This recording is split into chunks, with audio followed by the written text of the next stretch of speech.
आपको मालूम होगा नव्या मलिक और विधि अग्रवाल, ये दो ड्रग्स तस्कर ऐसे हैं जो छत्तीसगढ़ में युवाओं तक ड्रग्स सप्लाई करते थे और उसके बाद चैन बनाकर पूरा मार्केट इन्होंने बना रखा था। अब इन दोनों से कई सारे खुलासे हुए हैं। ये बात भी पता चली है कि अब तक 40 से ज़्यादा ड्रग्स तस्कर पकड़े गए हैं और उनके फ़ोन की जांच की गई तो पता चला।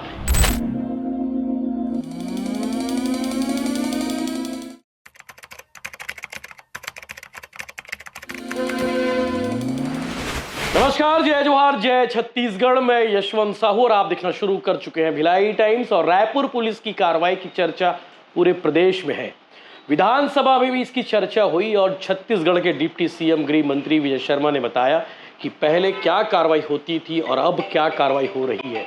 आपको मालूम होगा नव्या मलिक और विधि अग्रवाल, ये दो ड्रग्स तस्कर ऐसे हैं जो छत्तीसगढ़ में युवाओं तक ड्रग्स सप्लाई करते थे और उसके बाद चैन बनाकर पूरा मार्केट इन्होंने बना रखा था। विधि अग्रवाल इवेंट मैनेजर है और नव्या मलिक जो है छत्तीसगढ़ रायपुर की रहने वाली है और उसके कनेक्शन सीधे दूर दराज में लोग बैठे जो ड्रग्स माफिया है उन तक होती थी। अब इन दोनों से कई सारे खुलासे हुए हैं। ये बात भी पता चली है कि अब तक 40 से ज़्यादा ड्रग्स तस्कर पकड़े गए हैं और उनके फ़ोन की जांच की गई तो पता चला कि 12वीं पढ़ने वाले बच्चे भी शामिल हैं, कॉलेज के बच्चे भी शामिल हैं जो सीधे इनसे कनेक्ट हैं। इसके अलावा वो रसूखदार लोग भी शामिल हैं जिनके नाम सामने आए थे पिछले दिनों। ड्रग्स की खपाई करने वालों में दुर्ग, भिलाई, बिलासपुर, राजनांदगांव के लोगों के भी नाम सामने आए हैं। अब छत्तीसगढ़ पुलिस ये कर रही है कि जिनके नाम सामने आए, जिन बच्चों के नाम सामने आए हैं ड्रग्स का सेवन करने वालों में, उनकी काउंसलिंग कराने वाली है। बाकायदा इसकी सूची भी तैयार की गई है और उस सूची को सौंपने वाली है महिला एवं बाल विकास विभाग को ताकि काउंसलिंग कराई जा सके। लेकिन सबसे बड़ा सवाल यह है कि छत्तीसगढ़ में सेटअप कहाँ है काउंसलिंग का।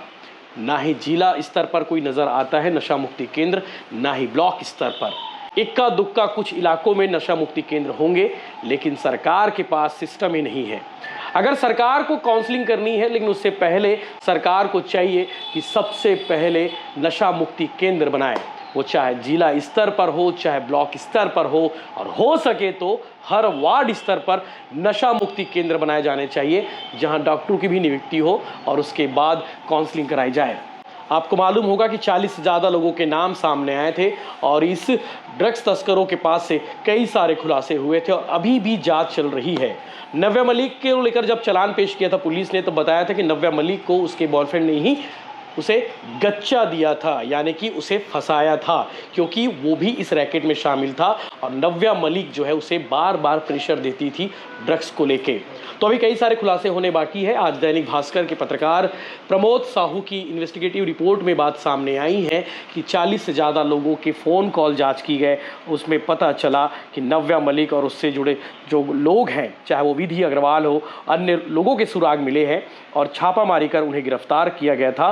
43 तस्करों के मोबाइल और बैंक खातों की जांच में 620 लोगों के नंबर मिले हैं जो ड्रग्स और अन्य सूखा नशा खरीदने के लिए उनसे संपर्क करते थे। रायपुर पुलिस को इसका इनपुट मिल चुका था और उसके बाद काउंसलिंग को लेकर एक दिशा निर्देश दिए गए हैं। और सूची के बारे में एक और चीज़ सामने आई है कि सूची 4 माह पहले ही सरकार के पास से पेंडिंग है और अब तक इस पर कोई कार्रवाई नहीं हुई है। इनमें से अधिकांश लोग आज भी सूखा नशा ले रहे हैं। इस लिस्ट में, सूची में ऐसे लोग भी हैं, रसूखदार हैं, जिन्हें थाने बुलाकर पूछताछ की गई लेकिन उनके खिलाफ हाई प्रोफाइल कनेक्शन होने की वजह से कोई कार्रवाई नहीं हुई है। सरकार से निवेदन है कि सूखा नशा और ऐसे ड्रग्स तस्करों के खिलाफ में ताबड़तोड़ कार्रवाई होनी चाहिए। भिलाई में पिछले दिनों एक सूखा नशा के कारोबारी को पुलिस ने जिला बदर की कार्रवाई भी की है, तो ऐसे कार्रवाई लगातार होने चाहिए। और नव्या मलिक और विधि अग्रवाल को लेकर आगे भी कुछ न कुछ अपडेट्स मिलते रहेंगे जो आपसे शेयर किया जाएगा।